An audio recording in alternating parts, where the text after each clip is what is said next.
Mes amis, bonjour, je m'appelle Louis-Antoine et si je suis ici avec vous aujourd'hui, c'est pour vous parler du monument que j'ai derrière moi, l'obélisque de Luxor, qui est donc au centre de la place de la Concorde, dans le 8e arrondissement à Paris. Donc nous allons répondre à plusieurs questions que l'on se pose tous. Qu'est-ce qu'il fait ici? Pourquoi cet obélisque? Et que représente-t-il finalement? S'il est ici, aujourd'hui, c'est après de longues négociations auprès du pacha d'Égypte, Mohamed Ali, pas le boxeur, mais effectivement le pacha d'Égypte, qui nous a offert à la France, pour remercier Champollion, qui en 1822 a réussi à percer le secret des hiéroglyphes, et bien pour nous remercier de ses travaux, il nous a offert les deux obélisques de Luxor, plus l'aiguille de Cléopâtre. L'obélisque de Luxor, donc, qui est un des deux que j'ai derrière moi, nous avons mis 3 ans pour le rapporter d'Égypte. C'est pour cela que la France a décidé de ne pas récupérer le second, ni même l'aiguille de Cléopâtre. Si le périple dura 3 ans pour le rapporter d'Égypte, c'est en partie dû à son poids, car effectivement, il pèse 200 tonnes pour une hauteur de 22 mètres à peu près. Champollion s'est arrêté sur cet obélisque précisément, car il en est tombé fou amoureux lors de son voyage en Égypte en 1828 pour se rendre sur place et voir la véracité de sa découverte historique.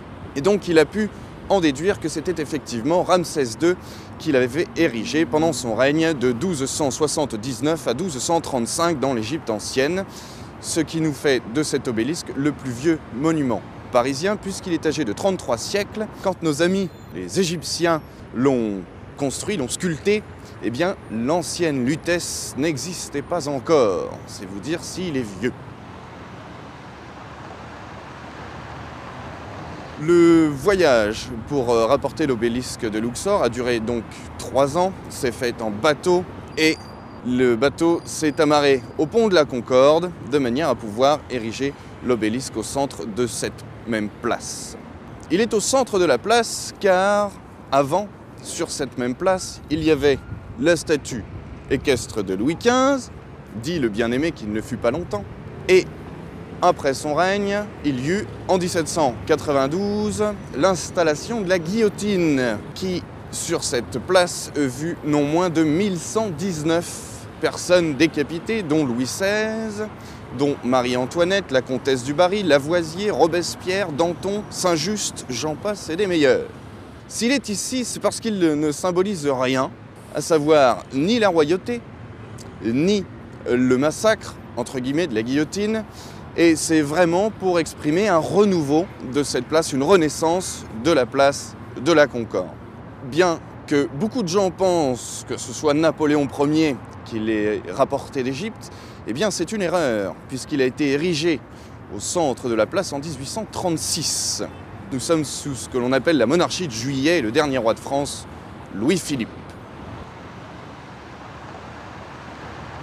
Nous sommes rapprochés à présent de l'obélisque pour nous intéresser de plus près à son piédestal, qui lui n'a rien à voir avec l'Égypte antique puisqu'il a été réalisé en granit breton pour remplacer une frise de babouin qu'il y avait à l'origine au pied de cet obélisque. Une frise de babouin représentée nue, car les babouins étaient en effet symbole de fertilité lors de l'Égypte antique. Dans ce siècle ô combien pudique du 19e, ils étaient incongrus au milieu de cette place et sont donc aujourd'hui placés dans le département de l'Égypte antique au musée du Louvre. Sur ce piédestal, encore une fois en granit, vous pourrez voir l'ensemble des pérégrinations rencontrées par les différents acteurs qui ont rapporté cet obélisque d'Égypte. Champollion avait pour idée de placer cet obélisque comme il l'était dans son élément naturel, c'est-à-dire à l'entrée d'un monument.